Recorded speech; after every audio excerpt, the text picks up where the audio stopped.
Welcome to my brain, my heart, sports talk with Mike. I got my sexy Halifax Mooseheads hat on, repping that hometown team, up 2-0 in the playoffs over Gatineau. I don't see them having any troubles whatsoever throughout the whole playoffs until they get to the Memorial Cup, where they have to face off against the Portland Winterhawks. They got Seth Jones, Nicholas Bataan, and Ty Ratty. I think that's going to be the finals in the Memorial Cup. And Mooseheads, you're just rolling along. Tonight, we got Louisville Cardinals versus Michigan Wolverines at the Georgia Dome in Atlanta for the NCAA Championship. What? I already got my 12 beers in the fridge and I went out and bought me another 12. After this episode, after I'm done recording this, I'm going to prepare some nachos because I like to eat, if you couldn't tell. So today's episode, I'm just going to give you a breakdown of Louisville and Michigan, see who I think is going to come out on top, as well as a fun segment called Who Would You Rather? And no, not the Kim Kardashian, Jessica Simpson, pregnant Who Would You Rather style. You'll see. So, like I said, Louisville versus Michigan. The key things for Michigan to win. Trey Burke. He controls the tempo. He controls the outcome of the game by being his confident player. I'm confident himself, really. He's an All-American on every single team. Player of the Year.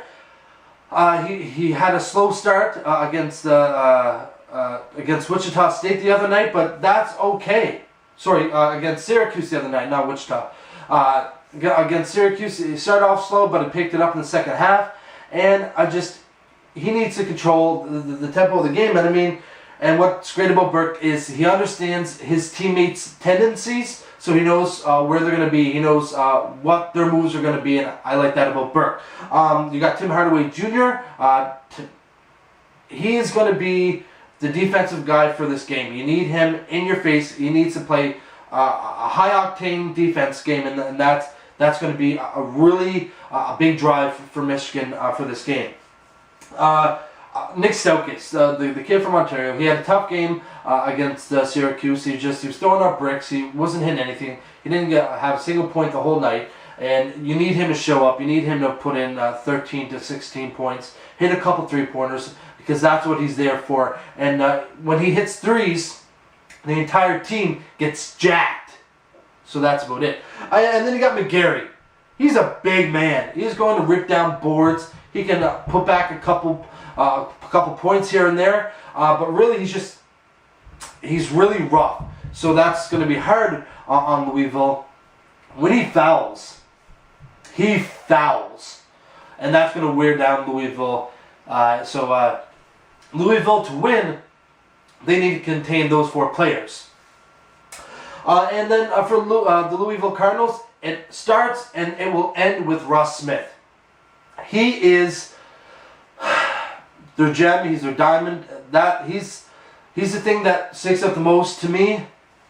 He needs to really space out the Michigan defense. He needs to create space on the floor. He needs to find his teammates open, and he needs to get them to drive to the net to put in the buckets. They need to drive to the net and really make their shots happen, make the layups count. Like I said, you need to spread out Michigan big time. I like Peyton Silva. He needs to create his own plays as well. He needs to find his open teammates and put back a couple three-pointers. He needs to get to the corner and be open. That's what Silva needs to do. And Yang, he needs to use his strength. And that's his length. He's a lengthy mother. He's long arms. He's got to get the blocks in. He's got to box out. He's got to get offensive rebounds, and that's what Louisville needs. Those three guys to win. Also, they need Kevin Ware to really show confidence. He needs to be there, and he can't be having his head down and can't be able to watch. Kevin Ware needs to be up, clapping, cheering on his team. That's what Ware needs to do, because that will insert a drive and it will insert passion into his teammates. And really, the team who's going to win is the team whose bench players, the unheralded players on the bench, really come up and make big plays for their team. They need to come out. They need to hit 2 or 3 three-pointers, just get a crazy dunk, a steal. They need their bench players to really come out and just surprise the opposition. And whoever's bench really does that, they're going to be the team that comes out on top. I have Michigan winning 68-63. Also, a side note, Chris Webber won't be there apparently because of that whole timeout gap in like 93. So maybe Michigan, that's your good luck. Don't have Chris Webber at your game. Next up, let's bring it up here. Who would you rather? I'm going to go through the four major sports. I have 5 matchups, and I'm going to tell you who I would rather. And at the end of you watching it, tell me who you would rather. First up, Sidney Crosby of the Pittsburgh Penguins and Jonathan Toews of the Chicago Blackhawks. Both bring leadership. Both bring the high scoring. Both are great skaters. It's really hard. It's actually harder than people think. I know Crosby, he gets more points, but Jonathan Toews, he brings a lot to the game. If Crosby wasn't from Cole Harbour, I still would probably go with Crosby. The only reason being is I find Crosby makes the rest of his teammates better, his line mates better. Toews is good. At the same time, he's got great line mates, and I don't think if you put Toews with Kunitz and Dupuis, they produce him as good as they're doing with Crosby. Next up, Alexander Ovechkin and Evgeny Malkin. That's 2 Russians. Both have won our Ross trophies. Both have won Hart Memorial trophies. Malkin's got a Stanley Cup. Ovechkin's came back. I've been dissing on him up until the last 2 weeks when I had to shut my mouth. 2 weeks because he's just really put it into into another stratosphere. And for me, it's Ovechkin because I find, besides back checking, I find Ovechkin is always just a go guy, and he's just he's nonstop. And I mean, he's shown his passion lately, and I like Ovechkin's style because it's physical, and Malkin, he kind of tends to shy away from that a bit. So I'm going to go with Ovechkin on that. PK Subban and Kris Letang. So both are high-scoring players, defensemen. Both get in there on the checks a bit, and Letang got the hair, and Subban's got the swagger. So it's kind of a hard toss-up. I'm leaning towards Subban just because I like to be entertained, and most times Letang does not entertain me. He does the little things to contribute to the team, while Subban does it more at a higher level that people want to watch, and I like that in hockey. I like to be entertained. Brendan Prost and Chris Neal both like to throw punches here and there. Both are in-your-face muck and grinding players. Both get on the score sheet here and there. I'm going to go with Prost. The only reason being I've hated Chris Neal since I can remember. And for no particular reason, I don't like Chris Neal. I don't know.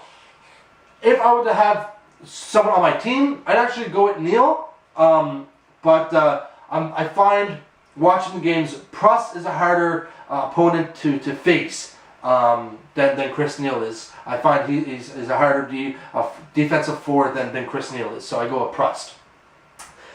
Last one, Carey Price and Tuukka Rask. Both phenomenal young goaltenders. Both carry both their teams. Numbers very comparable. I'm pretty sure Rask has higher numbers, just a tiny bit. I'm actually going to go with Carey Price because I want to have confidence in this guy to bring the gold medal back to Canada at the Olympics because I think he's going to be their starter. And Tuukka Rask, I find, does play with his emotions a whole lot more than Price, and emotions really can really hurt your game as a goaltender and really throw you off, and I hate that. So, Price. So, Crosby, Ovechkin, Subban, Prost, and Price for me. Moving on to the NBA, Kevin Durant and Russell Westbrook. Durant's leading scorer right now, tied with Carmelo Anthony. Led the league like 2 years in a row. He can hit threes, 2-pointers, great dunks. Russell Westbrook, great ball disher, and he can exert some energy into the team. I'm going to go with Durant due to the fact Westbrook, he has a temper. And in the NBA, you can't have a temper. For me, at least, I think you need to control your emotions in the NBA, especially. And I'm going to go with Durant, KD. I actually don't like Kraft Dinner all that much. So, Rajon Rondo and Chris Paul. Rondo, he leads the league in assists. I know he's out right now, but triple-double for a little guy. I find Rondo just everywhere, and it's hard to stop him. Chris Paul, he's a weaver, and he contributes to his team by getting his teammates involved. I'm going to go with Chris Paul because I feel like he's got a captain mentality. He's composed. He does whatever his team needs him to do, and Rondo, he does too. But Rondo isn't the player that really can carry a team. I think Chris Paul can. Blake Griffin and Carmelo Anthony. Blake Griffin jumps over cars. He stars in commercials. He's got 4 highlight dunks a night. Carmelo Anthony, he's tied for the points right now. He's helping the Knicks like on a 10-11 game winning streak. He's been consistent his whole career, and I'm going to go with Carmelo Anthony.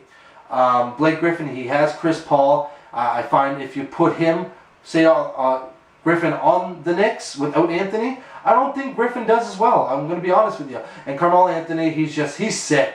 And I really think he's underrated compared to a lot of the players that are always looked at. Carmelo Anthony is still underrated. And I got the Knicks winning the championship this year anyway. So Carmelo Anthony.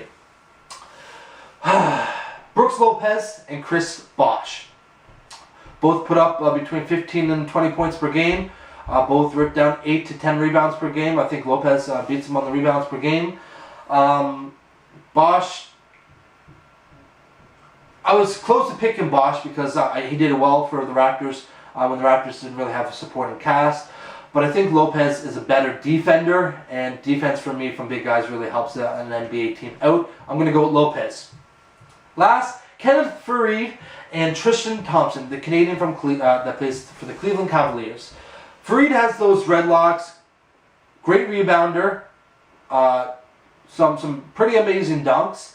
Tristan Thompson, he's a hard-working ball player.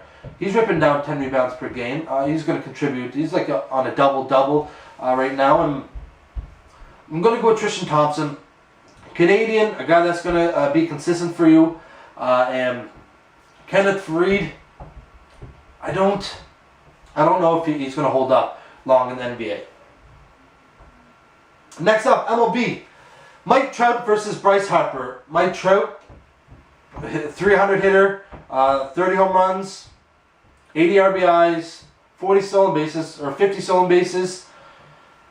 Wow, Mike Trout. Bryce Harper, he's just, that's a clown question, bro. He's a personality. I like personality in a player. I'm going to go with Bryce Harper. Mike Trout is phenomenal, amazing, incredible. Wow, Mike Trout. But I think Mike Trout reached his ceiling in his rookie year, and that's hard because he's not going to get any better. His numbers are only going to come down. Whereas Bryce Harper, he has potential to continue to grow each year, and that's what I like about Harper. Buster Posey and Yadier Molina. Molina is the better defensive defending catcher, and he's turned into a premier batter as well. Buster Posey, he won the MVP. He won like 5-6 awards last year. He's won 2 World Series. Molina, I think, has actually won 2 World Series as well. 1 or 2, I can't remember. But I'm going to go with Posey because Molina's a bit older. He's been a catcher, and I don't see him transitioning into like a first baseman, third baseman. So eventually he's going to crack. It's going to get harder on his knees as they go along. I know he's in shape. And Buster Posey, I think he's going to make a move to like first base and just continue his dominance. Giancarlo Stanton and Andrew McCutchen. McCutchen is a 5-tool player. Stanton is a 3-tool player, 2-tool player. He's just a monster. Whenever, I don't even care. He just jacks home runs, and it's incredible. Just every home run, I just feel like it's a show. Like, and I'd sit there and watch every single home run of his career. I really would. But I'm gonna go with McCutchen because 5 tools. I mean, you got to go with the 5-tool player because he's going to help your team win. I need someone that's going to help my team win. So I'm going to go with McCutchen. Justin Verlander and Steven Strasburg. For me, it's actually no question because Strasburg, I know I'm always dissing on Washington, the Nationals management, but the first 2 games of this season, he doesn't seem like that phenom I was expecting him to be this year. I mean, he's still crazy awesome, but I think the Nationals might be making the right choices sometimes when they're pulling him. And Justin Verlander is just a beast. He's just one hell of a pitcher, and you can't go on with Verlander. Clayton Kershaw and David Price are my last matchup in the baseball category. Both have won Cy Young Awards. Tampa Bay has gone to the playoffs as well as the World Series. The Dodgers haven't with Kershaw. So I'm going to go with Price. Experience for me is a necessity, and I need experience when I'm down to the nitty-gritty. And the last category, the NFL. First, from the Denver Broncos, Eric Decker and Demaryius Thomas. Both have great hands. They're just athletes. They're just, the way that they have a vertical jump, the catch that they make are just insane. I'm going to go with Thomas. The reason being is even with Tim Tebow, Thomas was just out of this world, incredible, just what the hell. Decker was mediocre, above average, maybe. Now Peyton Manning, he makes a lot of players better, a lot of wide receivers better, but Thomas did it with Tim Tebow, so you got to go with Thomas. Arian Foster and Kris Johnson. Now, this one is hard because Kris Johnson, he's a speed demon. He racks up yards, and Foster's been doing the exact same thing, though, for Houston. And I'm actually going to go with Foster. Johnson, I think he's great, and I don't think any... The only problem, the reason why I'm going with Foster, I think he's more of a beast. And I love Jerome Bettis, and that's what I like. I like guys that just can run over defenders, and Foster has that stature, and that's why I'm going with Foster. Jason Witten, and Ron Gronkowski. Both tight ends. Witten had like over 1,000 receiving yards last year for Dallas, but I'm going to go with Gronkowski, and I don't care if he gets injured. He brings energy, and that's what you need from a big guy, just energetic. And I need that for my tight end. Tony Romo and Joe Flacco. For me, it's easy for me. People look at Tony Romo as mashed potatoes. He's cracks under pressure. Joe Flacco's been consistent. I'm going to go with Tony Romo. I would rather Tony Romo because his wide receivers aren't bad, but they're not the greatest. Sometimes he F's up, and that sucks. But I feel that Flacco put himself above his team, and that's why Baltimore had to lose like 6, 7, 8, 9 of their top end players because of his contract. And I know Romo just got an extension, but it's not going to damage his team as much as Flacco did. So I'm going with Romo. And the last one, J.J. Watt of the Houston Texans and Von Miller of the Denver Broncos. Watt almost tied the sacks record last season. Both drafted in the same draft. Miller went 2nd, and I think Watt went 11th. People are going to think I might be a bit biased, but I'm going to go with Von Miller. The reason being, I feel the Broncos have the better defensive line, and with Elvis Dumervil and just other guys that were able to contribute to get at the quarterback. And Miller, watching the games, I felt like he had two offensive linemen to go through most times, whereas Watt, he always seems like he's their best defensive lineman, right? And the defensive back, and so you would think that offensive lines of the opposition would want to shut him down, but there's a lot of one-on-ones for him, and the opposition really wasn't really focusing on stopping Watt. So now they know that he's amazing, and his sacks are going to come down to like 10, 11 sacks per year. I'm going to go with Von Miller, quickest step, first step in the NFL. I swear to God. I always say it's because I believe it. And I'm going to be as biased as hell because no one can doubt that at all. So that was awesome. That was really exciting. So again, the matchups. So you can tell me who you pick. Crosby and Taves, Ovechkin, Malkin, Subban, Letang, Prost, Neal, Price, and Rask. Durant, Westbrook, Rondo, Paul, Anthony, Griffin, Lopez, Bosh, Fareed, Thompson, Trout, Harper, Molina, Posey, Stanton, McCutchen, Verlander, Strasburg, Kershaw, and Price, Decker, Thomas, Foster, Johnson, Gronkowski, Witten, Romo, Flacco, Watt, and Miller. There you have it. Today's episode.